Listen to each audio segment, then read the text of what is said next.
Hello everyone, welcome to my another blog. আজকে হলো হোলি, তাই সকাল সকাল উঠে স্নান সেরে রোজকার মতন পুজোটা করে নিলাম। যেহেতু আজকে হোলি তাই পুজোটা একটু একটু স্পেশাল হতেই হতো, তাই ভালোভাবে পুজো করে তারপরে সারা বাড়িতে একটু ধুনোটা দেখিয়ে নিলাম। পুজো হয়ে গেছে, চলে এলাম রান্নাঘরে। আর দেখো কি বানানো হচ্ছে আজকে। আজকে হচ্ছে এখানে তৈরি হচ্ছে মালপোয়া।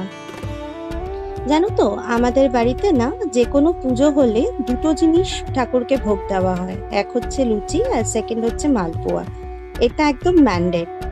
তো অলরেডি ঠাকুরকে ভোগ দেওয়া হয়ে গেছে, এবার এগুলো বানানো হচ্ছে আমাদের জন্য আর বিকেলে যদি কোনো গেস্ট আসে তাদের জন্য। সুখী বোয়া মালপোটা তৈরি করে নিচ্ছে। আর তারপরে বানানো হচ্ছে এখানে পকোড়া। তো আজকে হোলির দিনে অনেক রকম পকোড়া হয়, ওদিকে ফুলকপির পকোড়া ভাজা হচ্ছে, ওদিকে পেঁয়াজি অলরেডি বানিয়ে রাখা আছে, আর তার সাথে এখানে ভাজা হচ্ছে গরম গরম আলুর চপ। আজকে অনেক কিছু রান্না হবে, স্পেশালি ব্রেকফাস্টে তো অনেক কিছুই হয়, এই যেমন অনেক রকম পকোড়া, তার সাথে লুচি, আর অবশ্যই কাঁঠালের সবজি। কাঁঠাল মানে এঁচোড়ের তরকারি। ব্রেকফাস্ট নিয়ে চলে এলাম, এখানে আছে এঁচোড়ের তরকারি, আর এখানে হচ্ছে ফুলকপির বড়া, তার সাথে আলুর চপ, পেঁয়াজি আর লুচি। সুখী বাবা ওদিকে রান্না করছে, এখনো ভাজছে। আমি ভাবলাম ততক্ষণে ব্রেকফাস্টটা সেরে নিই। ব্রেকফাস্ট হয়ে গেছে, আবারও চলে এসেছি কিচেনে। আজকে লাঞ্চে দেওরের আবদারে বানানো হবে ভেজ বিরিয়ানি। সো তারই প্রিপারেশন চলছে। এখানে আমি রসুন ছুলে নিচ্ছি, এখানে সুখী বাবা সমস্ত সবজি কাটছে। সবজি বলতে যা শীতের যেরকম সবজি থাকে, বিনস, গাজর, ফুলকপি, তার সাথে মটরশুঁটি। এদিকে পেঁয়াজও ছুলে রাখা আছে বেরেস্তার জন্য। হয়ে গেছে সবজি কাটা, তো ভাবলাম আগে বেরেস্তাটা ভাজতে বসিয়ে দিই, কারণ অনেকটা বিরিয়ানি আর অনেকটা বেরেস্তা ভাজতে হবে, তাই আগেই বেরেস্তাটা ভাজতে বসিয়ে দিলাম। আজকে ইচ্ছে আছে না কিছুটা বিরিয়ানি পিসি শাশুড়ি বাড়িতেও পাঠাবো, দেওর যাবে ওখানে, তো কিছুটা বানিয়ে ওখানেও পাঠিয়ে দেবো। এদিকে আলু সেদ্ধ করতে বসিয়ে দিয়েছি, তো আলুটা সেদ্ধ হতে হতে এদিকে বেরেস্তাটাও ভাজা হয়ে যাবে, তারপরে বাকি প্রিপারেশনগুলো করবো। হয়ে গেছে ফার্স্ট ব্যাচের বেরেস্তাটা ভাজা, এটাকে তুলে নিচ্ছি। তো যেটা বলছিলাম, আমার ছোট পিসি শাশুড়ি, তার 2 মেয়ে আছে। তো তারা না আমার হাতের এই বিরিয়ানিটা খেতে খুব পছন্দ করে। লাস্ট টাইম যখন ওরা আমার ছেলের বার্থডেতে এসেছিল, সো বলেছিল ভাবি আমাকে এই বিরিয়ানিটা বানিয়ে খাওয়াবে, বাট সেদিন না এত কাজের মধ্যে আর হয়ে ওঠেনি। আর ওরা এত মিষ্টি করে রিকোয়েস্ট করে যে আমি আর ফেলতে পারি না। তো ভাবলাম আজ ওদের জন্য বানিয়ে পাঠিয়ে দেব। এদিকে সবজিগুলোকে ভেজে নিচ্ছি। ভালো করে ভেজে নিলে না সবজিগুলোর মধ্যে যে কাঁচা গন্ধটা থাকে সেটা চলে যায়। অল্প করে একটু নুনও দিয়ে নেব, যাতে সবজিটা কিছুটা বয়েলও হয়ে যায়, সেদ্ধও হয়ে যায়। বেরেস্তাটা ভাজা হয়েই গেছে, তো ভাবলাম যে পনিরগুলো আমি অলরেডি কিউব করে কেটে রেখে না, ওগুলোকে ম্যারিনেট করে রেখে দিয়েছিলাম, তো সেগুলোকে হালকা করে সটে করে নেব। বেশি ভাজবো না, বেশি ভাজলে না একটা চিউই ব্যাপার চলে আসে পনিরগুলোর মধ্যে, তো এগুলোকে এখন খুব একটা ভাজবো না, হালকা করে সটে করে পনিরের যে কাঁচা গন্ধটা আছে ওটা যাতে চলে যায় সেই জন্য হালকা করে সটে করে নেবো। ওদিকে সবজিগুলো ভাজা হয়ে গেছে, তো তাতে একটু মানে আদা, রসুন আর লঙ্কার একটা পেস্ট বানিয়ে রেখেছিলাম, সেটাকে দিয়ে দিলাম। আলুগুলো বলেছিলাম সেদ্ধ হয়ে গেছে, তো সেগুলোকেও মানে ভালো করে লাল লাল করে ভেজে নেব। অলরেডি 80% সেদ্ধ হয়ে গেছে আলুগুলো, তো এটার মানে সেদ্ধ করার মতন কোনো ব্যাপার নেই। এটাকে ভালো করে হাই ফ্লেমে ভালো করে ভেজে নেব। মশলাটা কষানো হয়ে গেছে, এর মধ্যে আমি দিয়ে দিচ্ছি দই। দই আর তার সঙ্গে একটু বিরিয়ানি মশলা। তারপরে দইটা দিয়ে না কনস্ট্যান্ট নাড়তে হবে, না হলে দইটা না কেটে যাবে। এবারেতে দিয়ে দিচ্ছি গরম জল। জলটা মানে আমি ওই আলু সেদ্ধ করার যে জলটা ছিল সেটাকেই দিয়ে দিলাম, তাতে দিয়ে দিলাম 2 ফোঁটা মিঠা আতর আর 1 চামচ কেওড়া জল। হয়ে গেছে সব রেডি। এবার বসে পড়েছি সবকিছু নিয়ে বিরিয়ানিটাকে লেয়ারিং করতে, আর তারপরে বসাবো দমে।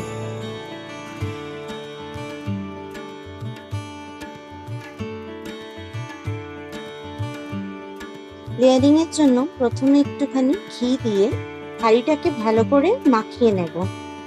এতে কি হবে, যেহেতু আমরা বাড়িতে বানাচ্ছি তো আমাদের বাড়িতে সেরকম কোনো বড় তাওয়া নেই যেটার উপরে হাঁড়িটা বসাতে পারবো। তো আমি যেহেতু ডাইরেক্টলি গ্যাসের ওপরই হাঁড়িটাকে বসাবো, তো ঘিটা দেওয়া থাকলে না নিচে থেকে জিনিসগুলো পুড়ে যায় না। তারপরে অল্প একটু ভাত ছড়িয়ে নিচ্ছি। ভাতটা আগেই বানিয়ে রেখে দিয়েছিলাম যাতে ঠান্ডা হয়ে যায়। ভাতটাকে ভালো করে ছড়িয়ে নিচ্ছি কিছুটা নিচে।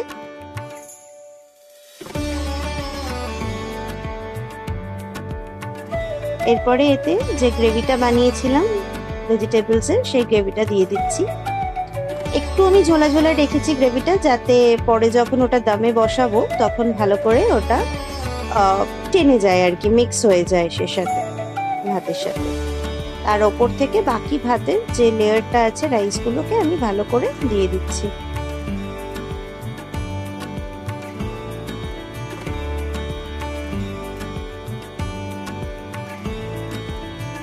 সব দিকে ভালো করে ছড়িয়ে দিতে হবে যাতে ঠিকঠাক ভাবে লেয়ারিংটা হয়।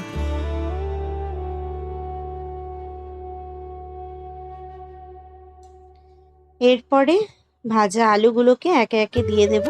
আলুগুলোর লেয়ারটা আমি মাঝেও একটা লেয়ার ক্রিয়েট করতে পারতাম, কিন্তু আলুগুলো না একটু বেশি সেদ্ধ হয়ে গেছে। এরপরে যদি আরো একটু বেশি দমে পড়ে তাহলে না ওটা অনেকটা বেশি সেদ্ধ হয়ে যাবে, খেতে ভালো লাগবে না। তাই এটা ওপর থেকেই দিলাম। তারপরে একটা দুধ নিয়ে আমি অল্প উষ্ণ গরম করে সেটার মধ্যে ইয়েলো ফুড কালার, তার সাথে একটু মিঠা আতর, কেওড়া জল এগুলো মিক্স করে নিয়েছিলাম, সেটাকে ঢেলে দিলাম। আর ওপর থেকে দিয়ে দিচ্ছি বেরেস্তা, আর তার সাথে বিরিয়ানি মশলা আর নুন অফকোর্স। এবার এটাকে বসাবো দমে।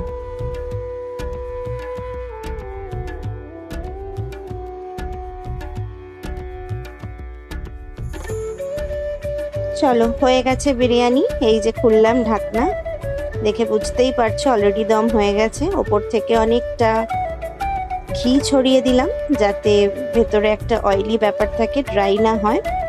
এবার চলে এলাম সবার সাথে বাড়ির বড়দের পায়ে আবির দিতে। তো প্রথমে দাদাজিকে দিয়ে নিলাম আমরা দুজন, তারপরে এবার মা বাবাকে দেব। আমার হাজব্যান্ড দিচ্ছে, মাকে আগে দিল, তারপরে এখন বাবার পায়ে আবির দিচ্ছে।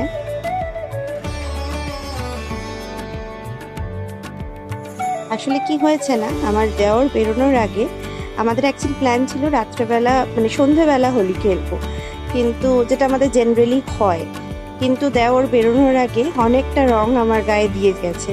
এবার যেহেতু আমাকে আবার স্নান করতে হবে, তাই ভাবলাম একেবারে বাকিদের দিয়ে সবাইকে রং লাগিয়ে তারপরে স্নানটা একেবারেই সারবো, না হলে বিকেলে আমাকে আবার স্নান করতে হবে।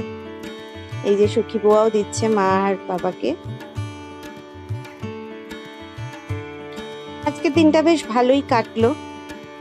তোমাদের হোলি কেমন কাটলো আমাকে প্লিজ কমেন্টে জানিও।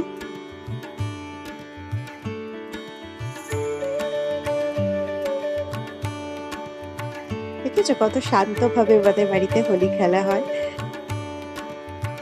ঠিক আছে, এটাও একটা এক্সপিরিয়েন্স, এখানেও ভালো লাগে।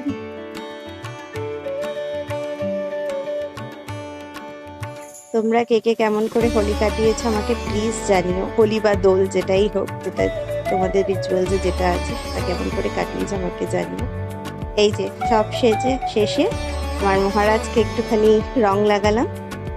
এবার যাই ওকেও ফ্রেশ করিয়ে নিজেও তাড়াতাড়ি স্নান করে নিই। চলো, আজ টাটা।